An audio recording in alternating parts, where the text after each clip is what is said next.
दोस्तों, मुंबई शहर के इस मोहल्ले में एक छोटा सा होटल था जो अपने बेहतरीन जायके की वजह से पूरे शहर में फेमस था। इसी होटल में एक मुस्कान नाम की वेटर भी काम करती थी। ये मेहनती होने के साथ साथ अपने काम के प्रति निष्ठावान भी थी, क्योंकि इस लड़की के नाजुक कंधों पर पूरे परिवार की जिम्मेदारी थी। घर पर एक बीमार माँ थी और 12 साल का छोटा भाई। होटल में काम करते इसे अभी 1 महीना ही हुआ था। होटल के बाहर एक बुढ़िया बैठी रहती थी। वो दिखने में बेहद गरीब और भूखी थी। बदन पर मैले पुराने कपड़े, सफेद बाल और चेहरे की झुर्रियां जीवन के संघर्ष और बदसलूकी भरी कहानी बता रही थी। वहां कोई भी उस पर ध्यान नहीं देता था। कभी कभी तो उसे डांटकर वहां से भगा दिया जाता। लेकिन मुस्कान जब भी उस बूढ़ी माँ और उनकी तिरस्कार भरी जिंदगी को देखती तो उसका दिल दया और करुणा से भर जाता। इसलिए वो लंच टाइम रोज उस बूढ़ी माँ के पास आती, उससे प्यार से बातें करती और अपने हिस्से का खाना भी खिलाती। लेकिन 1 महीने बाद उस बूढ़ी माँ ने मुस्कान को एक ऐसी बात बोली जिसने मुस्कान और उसकी बीमार माँ की जिंदगी पूरी तरह बदल दी। आखिर वो बूढ़ी औरत थी कौन और उसके पास ऐसा कौन सा राज छुपा था जिसने मुस्कान की दुनिया ही बदल दी। दोस्तों, ये वीडियो आज आपको जीवन की एक बहुत बड़ी सीख देकर जाएगी, इसलिए वीडियो को अंत तक देखना। मुंबई के एक छोटे से घर में मुस्कान अपने छोटे भाई दीपक और अपनी बीमार माँ के साथ रहती थी। 5 साल पहले पिता एक भयानक दुर्घटना में चल बसे। घर पर दुख का मातम पसर गया और आर्थिक हालत डगमगा गई। तब से घर परिवार की जिम्मेदारी माँ ने अपने कंधों पर ले ली। किसी तरह 3 साल तक माँ एक कारखाने में मेहनत करते हुए घर का खर्च उठाती रही। पर एक दिन माँ की तबीयत ज्यादा ही खराब हो गई।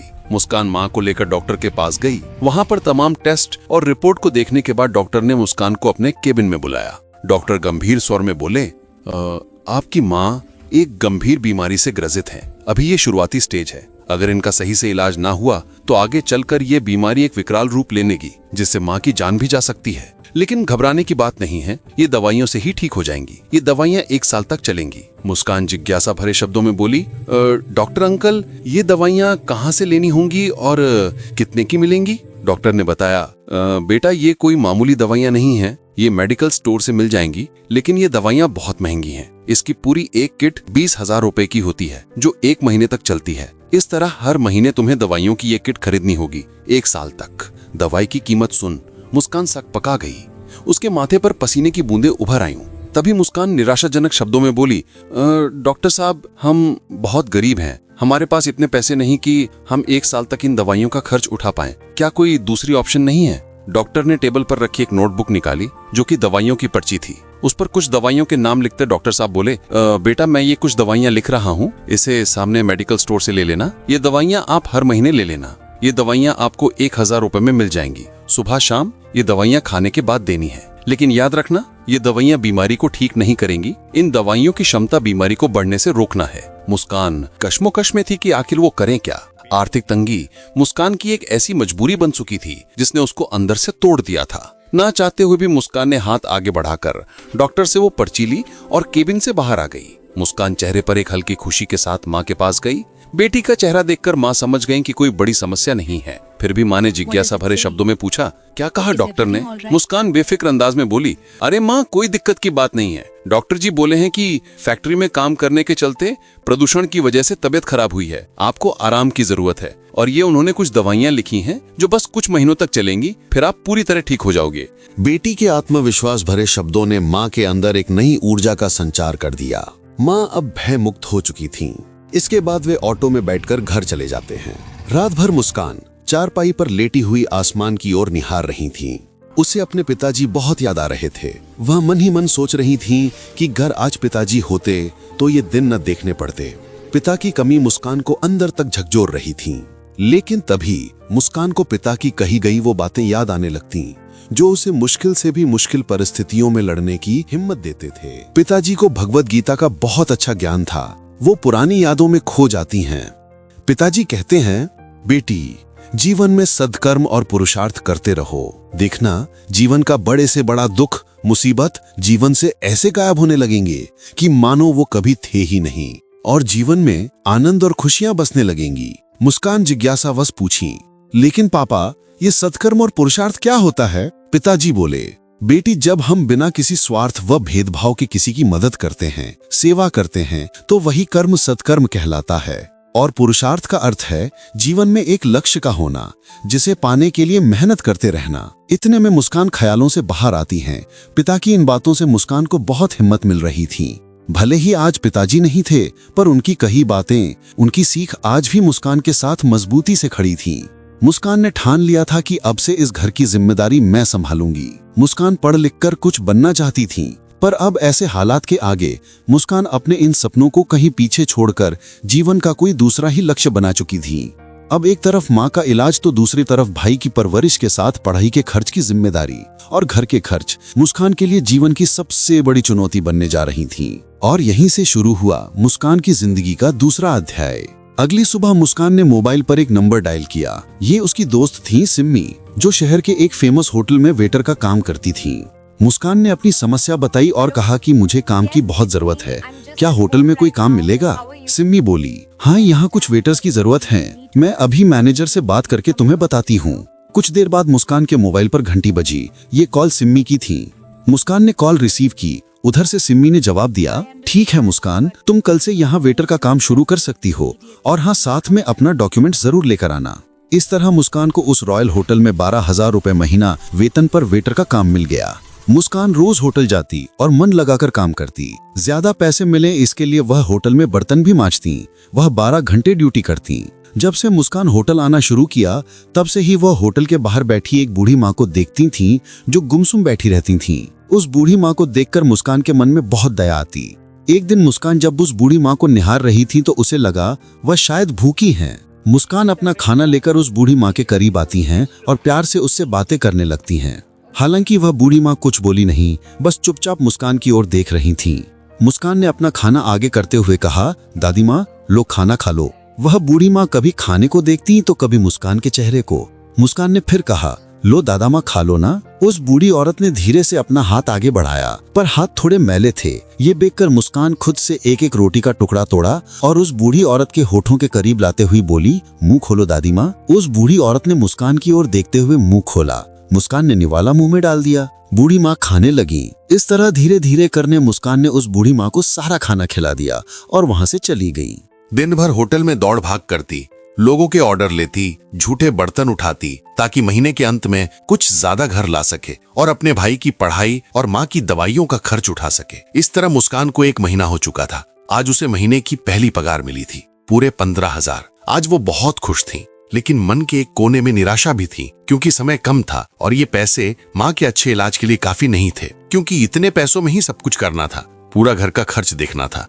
मुस्कान का सपना था कि उसका भाई रोहन पढ़ लिख कर एक बड़ा इंजीनियर बने और अपनी माँ का अच्छे से अच्छा इलाज करवा सके। वो अक्सर अपने भाई से कहती, रोहन, तू बस मन लगाकर पढ़ाई कर, बाकी सब मैं देख लूंगी। छोटा भाई भी अपनी बहन की मेहनत को समझता था और पढ़ाई में बहुत होशियार था। अब महीने की दूसरी शुरुआत थी। मुस्कान ड्यूटी करके काम से वापस लौट रही थी। हर बार की तरह मुस्कान ने उस बूढ़ी माँ के लिए खाना बचाकर रखा हुआ था। वो बूढ़ी माँ के पास आई और खाने को कहा, पर इस बार मुस्कान के मन में कई सवाल थे। वो जानना चाहती थी कि ये दादा माँ कौन हैं और इनकी ऐसी हालत कैसे हुई, इनका परिवार कहाँ है, घर कहाँ है। बूढ़ी माँ चुपचाप खाना खाने लगी। बूढ़ी माँ की सेवा करते मुस्कान को अभी 5 दिन ही बीते थे, पर दोनों के बीच एक मीठा सा रिश्ता बन गया था। और आज बूढ़ी माँ ने पहली बार मुस्कान से पूछा, बिटिया, तूने खाना खाया? ले, तू भी खाना। मुस्कान ने पहली बार दादी माँ को कुछ बोलते सुना। मुस्कान बोली, अरे दादी माँ, आप खाओ, मेरा पेट भरा हुआ है। मैं इसी होटल में काम करती हूँ, कुछ ना कुछ खाती रहती हूँ, इसलिए भूख नहीं है। आप खाइए। खाना खाने के बाद मुस्कान ने पूछा, अम्मा, आप कौन हो? यहाँ अकेली क्यों बैठी रहती हो? आपका घर कहाँ है? क्या आपका कोई नहीं है? मुस्कान एक साथ कई सवाल पूछ लेती है। वो बूढ़ी औरत सोच में पड़ गई और बोली कि क्या बोलूं बेटिया, मुझे कुछ याद नहीं कि मेरा घर कहाँ है। मेरी यादाश्त थोड़ी कमजोर हो गई है। फिर कुछ सोचकर अम्मा बोली, हाँ बेटा, मेरा घर तो पुणे में है, पता नहीं यहाँ कैसे आ गई, कुछ याद नहीं। इसके बाद मुस्कान ने कोई सवाल नहीं किया। वो बस इधर उधर की बातें करने लगी। अम्मा का मन बहलाने लगी, लेकिन मुस्कान के मन में एक जिज्ञासा जन्म ले चुकी। मुस्कान अपने घर चारपाई पर लेटी सोचती रही कि उस दादी माँ के हाव भाव देखकर लग रहा कि वो गलती से भटक कर यहाँ पहुंची होंगी। मुझे कुछ करना होगा। अगली सुबह मुस्कान अपनी माँ से बोली, माँ, आज से मुझे 2 टिफिन में खाना पैक करके दिया करना। माँ ने हैरानी से पूछा, क्यों बेटी, 2 टिफिन क्यों? दूसरा किसके लिए? मुस्कान मुस्कुराते हुए बोली, अरे माँ, वो होटल के बाहर एक बूढ़ी दादी भूखी बैठी रहती हैं, मैं उन्हें ही दूंगी। ये सुनकर माँ ने कहा, अरे वाह बेटा, तुम तो बहुत अच्छा काम कर रही हो, शाबाश बेटिया, मुझे तुम पर गर्व है। मुस्कान की ये नेक दिली देखकर माँ को बहुत खुशी हुई। इस तरह मुस्कान रोज खाना लेकर उस बूढ़ी माँ के पास आती, उनसे बातें करती और हर बार पूछती कि दादी माँ आप कहाँ से आई हो। वो बूढ़ी औरत कभी कहती कि वो दिल्ली की हैं, तो कभी कहती कि मैं राजस्थान से आई हूँ। उस दिन के बाद से ये सिलसिला रोज का हो गया। मुस्कान रोज उस बूढ़ी औरत के लिए खाना लेकर जाती, उनके पास बैठकर अपने दिल की बातें करती। धीरे धीरे अम्मा उसे पहचानने लगी।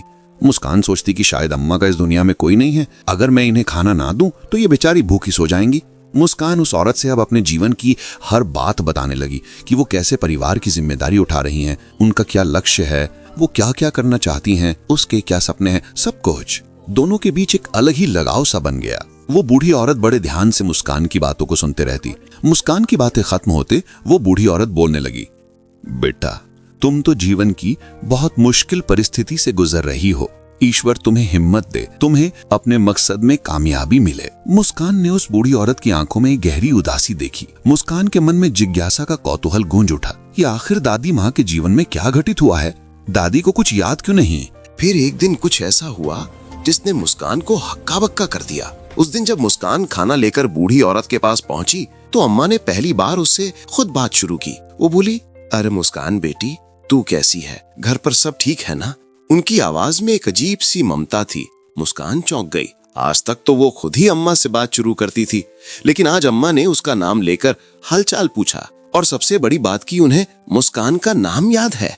मुस्कान हैरानी भरे भाव से बोली, अरे अम्मा मैं तो ठीक हूँ, आप बताओ आप कैसे हैं, आपको मेरा नाम कैसे पता।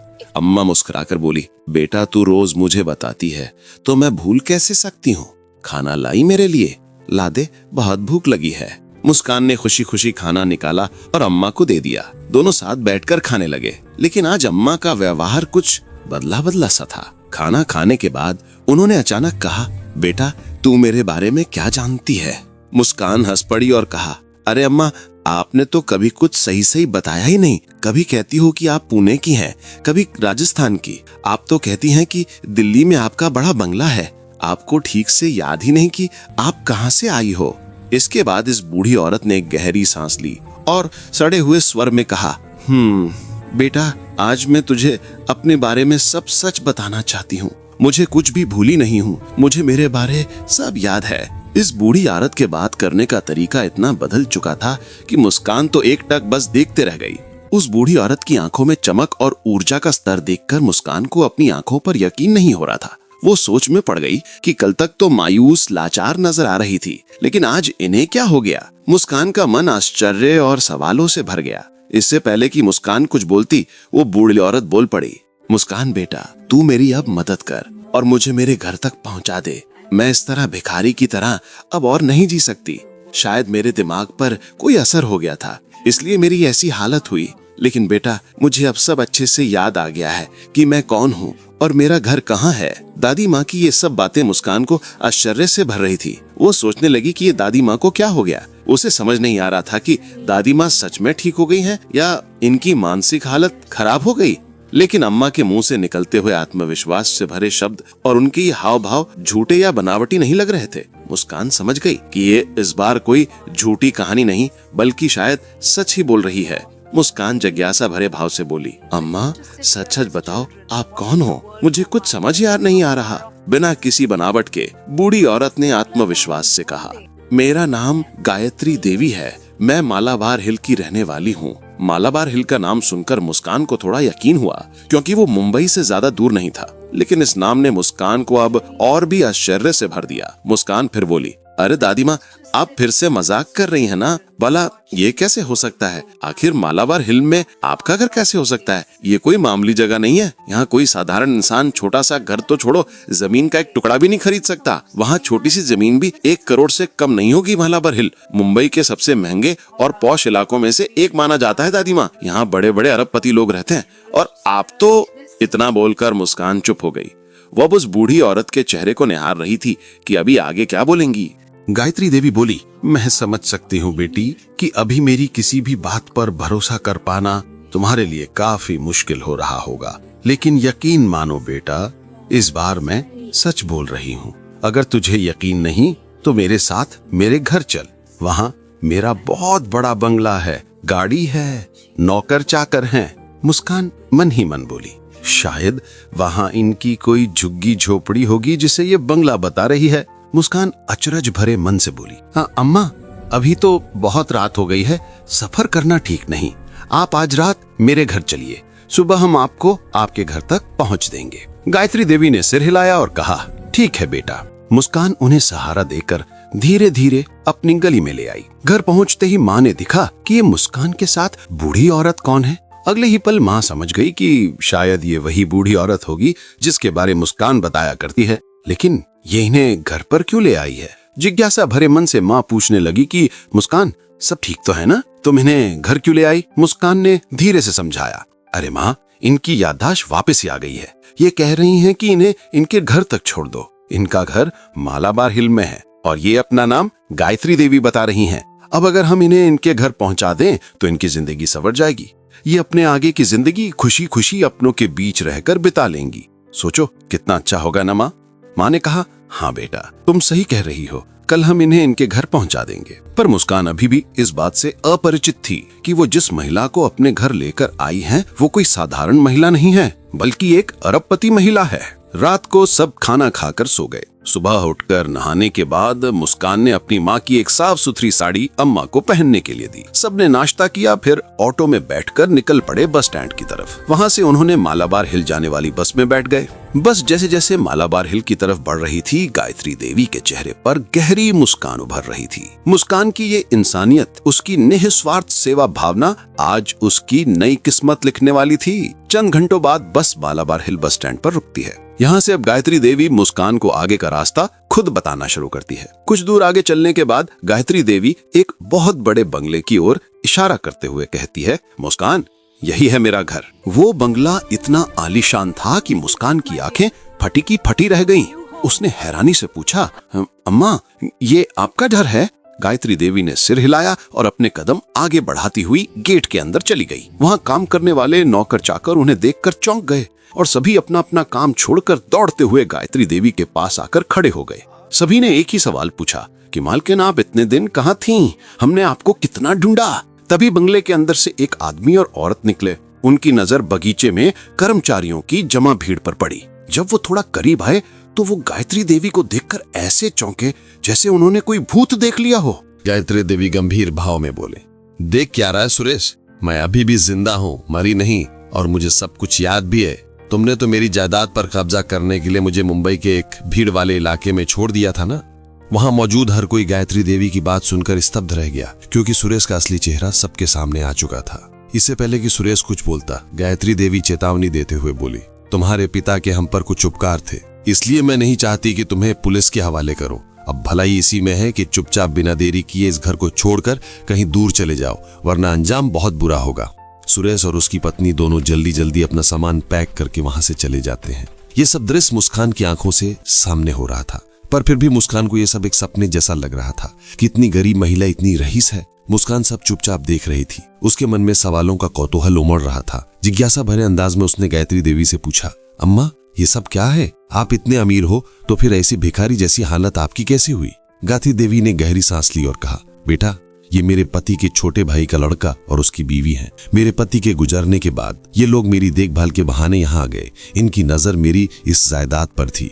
इन्होंने मुझे धीरे धीरे ऐसी दवाइयां देनी शुरू की जिससे मेरी याददाश्त कमजोर हो जाए, और एक दिन जब मैं लगभग सब कुछ भूलने लगी थी, ये मुझे मुंबई की उसी भीड़ भाड़ वाले इलाके में छोड़ाए ताकि ये पूरी प्रॉपर्टी हड़प सके। मैं उस इलाके में भटकती रही, मुझे कुछ याद नहीं था। फिर एक दिन तो मुझे मिली, तूने मुझे खाना दिया, मुझसे बातें की। तेरे प्यार और अपनेपन की वजह से मेरी मानसिक स्थिति धीरे धीरे ठीक होने लगी और मुझे सब कुछ याद आ गया। तूने मुझे फिर से जीने की वजह दी है बेटी। दादी माँ की जीवन की घटना सुनकर मुस्कान की आंखें नम हो गई।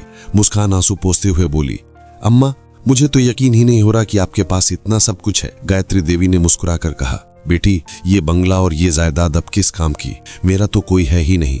मैं चाहती हूँ कि तू अपने परिवार को लेकर यहाँ आ जा। तुझे मेरी बेटी बनकर इस घर को संभालना होगा।